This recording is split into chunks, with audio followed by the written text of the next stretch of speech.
Porque esse é o problema. As pessoas têm medo de tomar risco quando estão na lama, cara. Quando o maior risco é ela dar certo.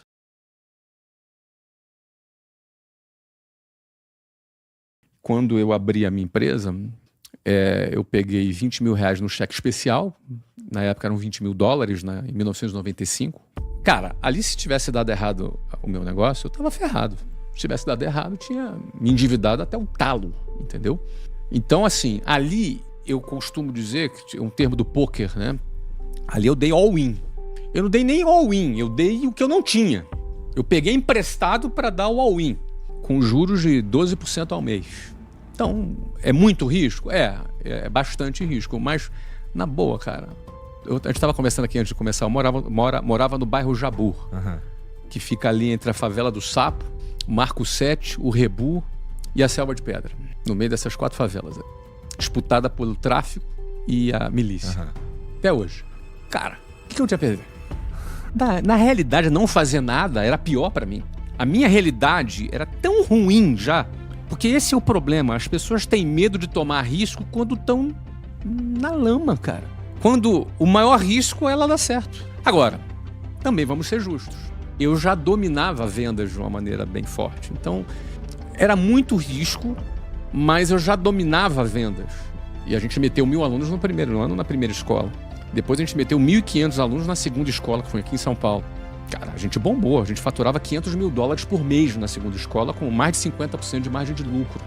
Então era $3 milhões de lucro em uma escola, só a escola de São Paulo. Então assim, eu comecei a ganhar dinheiro muito rápido. Meu negócio bombou rápido. Porém, vamos entender, quando eu abri, o risco foi alto, foi um all-in. Foi all-in. Então eu dei all-in, cara, umas 3 ou 4 vezes na minha vida, lá no início. Que você dá um all-in assim, pra você subir de patamar. Agora, com franqueza, depois eu nunca mais dei all-in. Porque, primeiro, quando eu comprei o clube de futebol nos Estados Unidos, eu fiz um cheque de $80 milhões para poder entrar na liga. E depois eu tinha mais $40 milhões de fluxo para poder botar o clube para funcionar, contratar jogador, etc. Contratamos o Kaká na época e tal. Então foram $120 milhões ali, ó, de investimento inicial. Caraca, muito dinheiro, $120 milhões hoje seria algo como R$700 milhões. Muita grana. É muita grana, sim. Mas aquilo não era nem, sei lá, 20%, 15% do meu patrimônio. Então já não era all-in. Entendi, sim. É outra você relação. Entendeu? É outra relação. Então hoje, quando você pergunta, você assume risco hoje? Cara, muito pouco. Porque eu vou na boa. Eu vou naquilo que eu domino, naquilo que eu sei fazer, naquilo que eu tenho audiência, naquilo que eu conheço, do mercado que eu conheço, de uma expertise de vendas que eu já domino. Porque quem domina vendas domina a receita. Então tu abre um negócio, você começa a vender, você domina a receita. Quem não domina vendas, tá refém.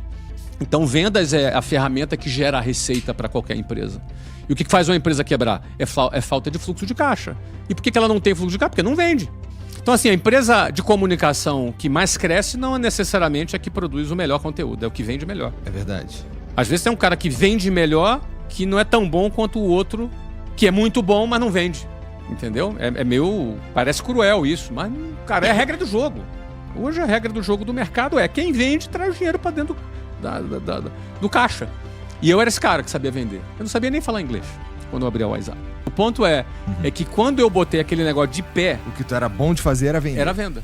Então eu contratava um cara pra cuidar da parte acadêmica. Você entendeu? Mas eu era bom de venda. É como se eu tivesse um podcast, contratei o host e eu só ficava vendendo patrocínio. Então, assim, o cara que é bom de vendas, ele vai garantir receita pro negócio dele. Na minha opinião, todo mundo que deseja crescer, ganhar mais dinheiro e evoluir, não vai fazer isso se não for bom de venda.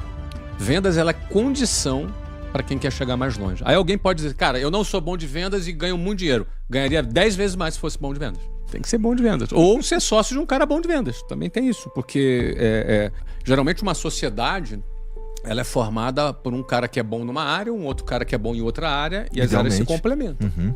São esses dois caminhos, né, que você pode... Ou tu vai ser bom de vendas, ou vai estar associado a alguém que é bom de vendas. O que não pode é ninguém ser bom de vendas.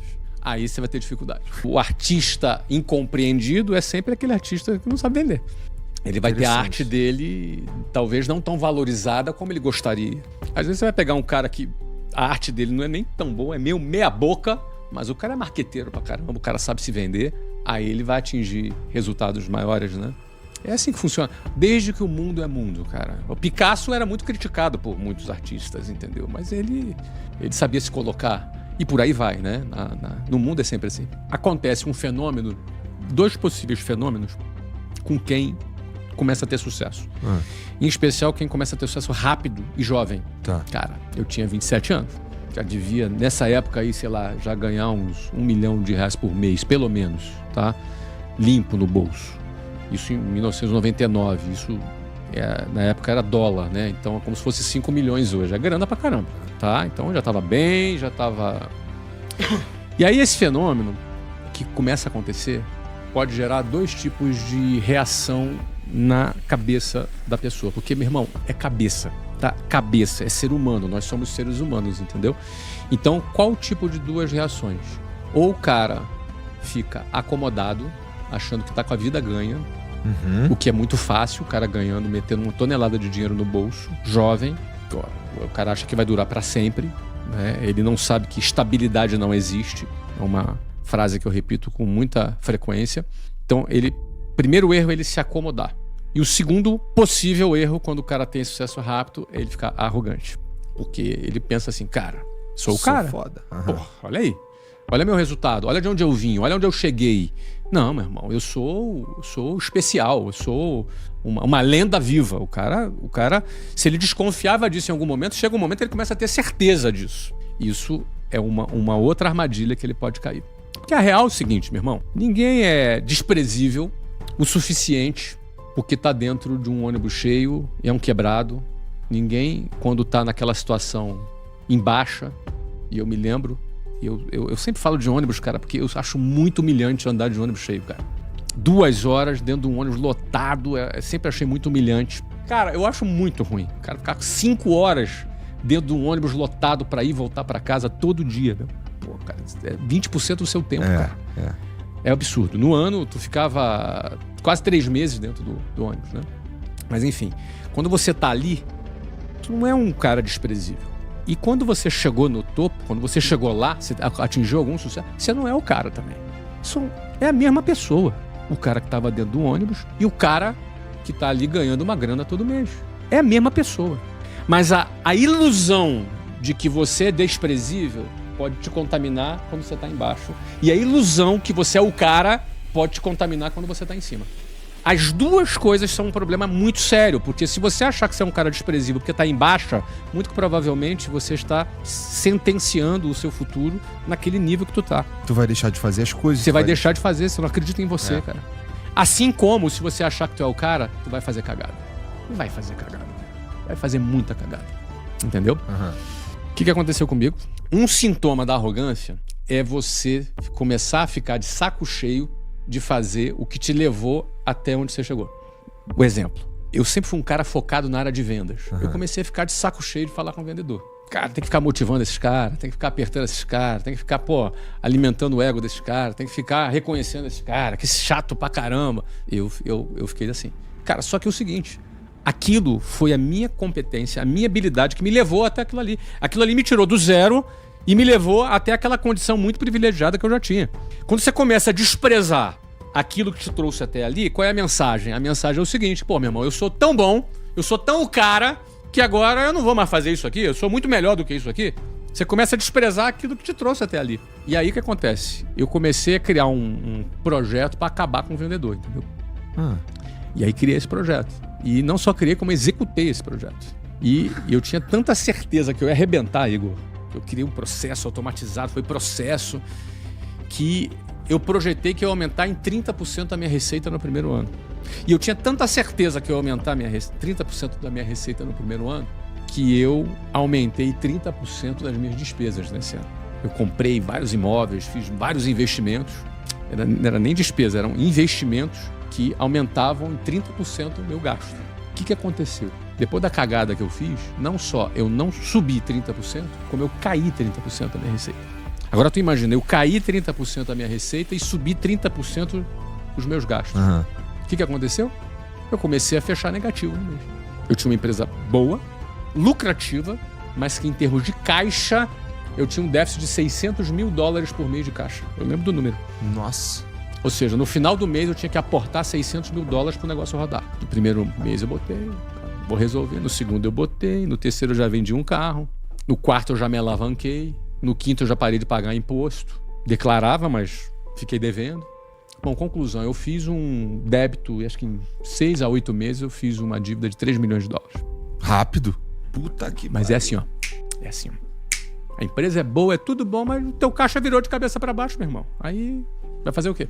Como é que tu resolveu? Voltou pro que tava Cara, fazendo? eu tive que calçar as sandálias da humildade, reconhecer a cagada que eu fiz, chamar todo o meu pessoal de volta, falar publicamente pra minha equipe que eu errei, devolver os imóveis, os investimentos que eu tinha feito. Fiz toda uma operação para em 4 anos aquilo ali tá resolvido.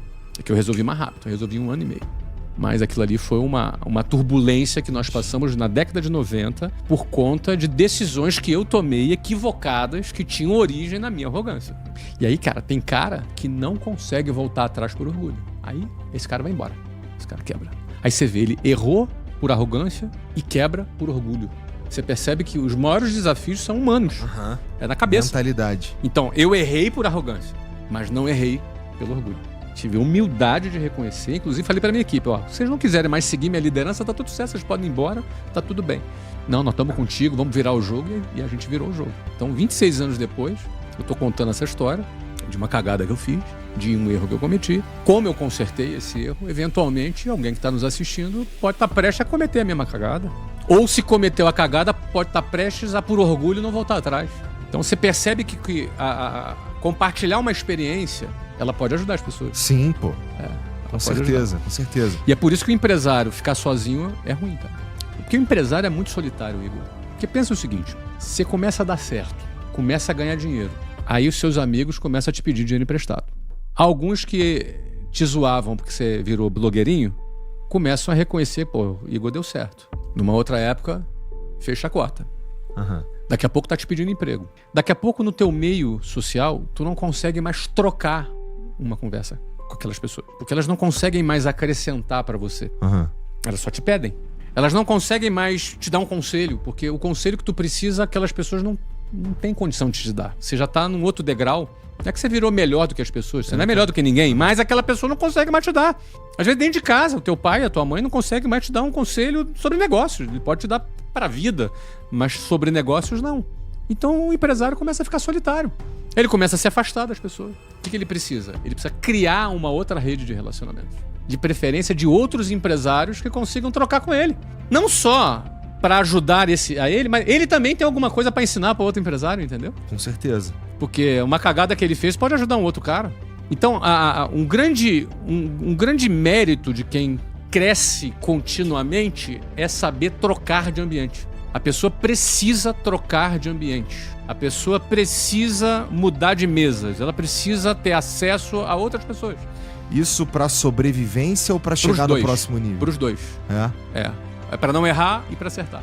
Entendi. Ó, por exemplo, eu se tivesse dividido com mais 3, 4 empresários pedindo conselhos sobre aquela cagada que eu queria fazer, se eu tivesse trocado, talvez alguém teria me travado, teria me alertado. Olha que louco, cara. Por um lado, a autoconfiança é importante. O empresário precisa ser autoconfiante, mas a fronteira entre a autoconfiança e a arrogância é bem pertinho. E aquele papo do fake it till you make it? Detesto esse papo. É? Eu não gosto. O fake it until make it significa finja até se tornar. Vamos primeiro explicar pro pessoal o que é o fake it until make it. Depois eu vou te dar um outro conceito que eu gosto mais, tá? Que é parecido, mas não é a mesma coisa.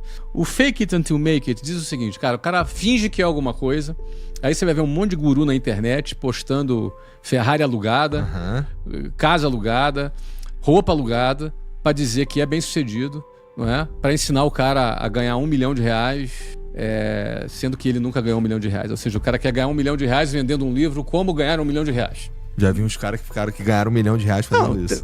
Não duvido que ganhe, mas não se sustenta. Aliás, você já viu o cara que ganhou na loteria e perdeu tudo? Já, várias vezes. Várias. A maioria dos que ganham na loteria, estatisticamente, perdem tudo. Os caras que fazem o fake it until make it até ganham, mas depois fica tudo quebrado, cara. Ele vai ficar faking the entire life.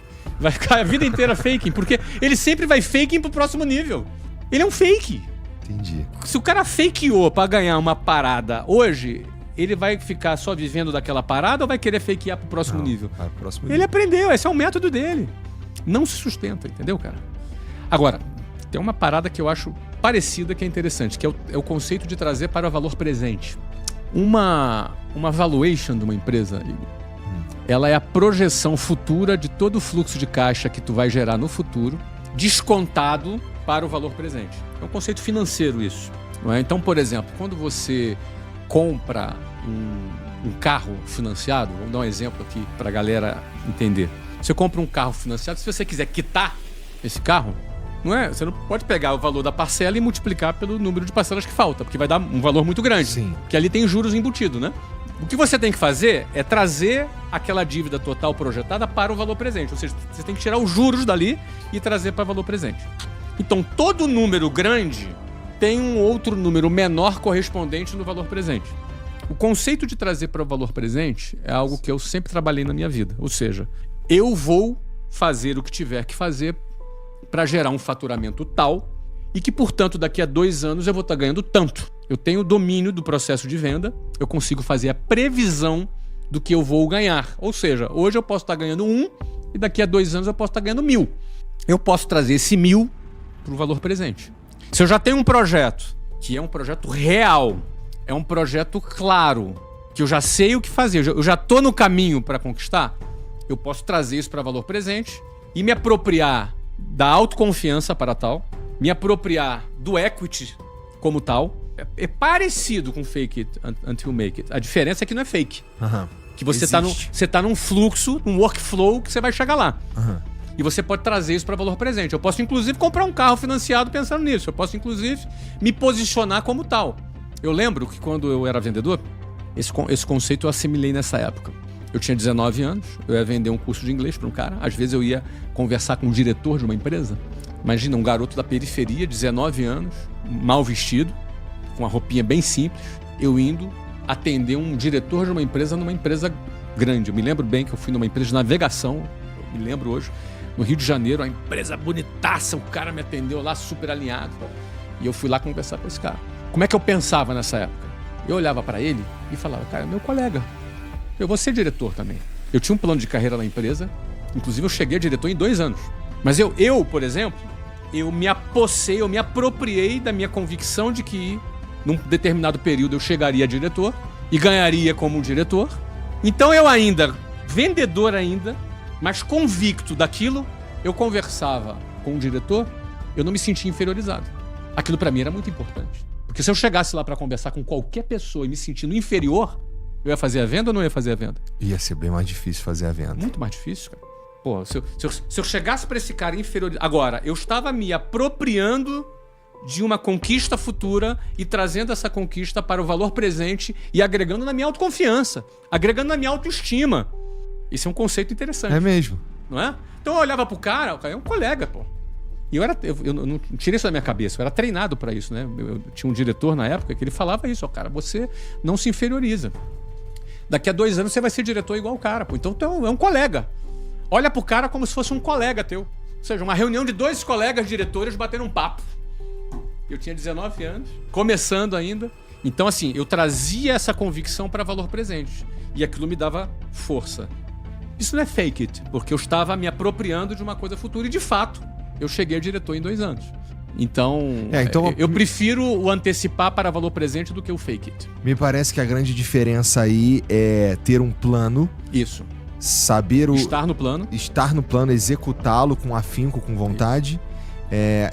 Em oposição a fingir que tem um plano. Eu não fingi que tinha um plano, eu tinha um plano, de fato. O fake it é fingir, cara.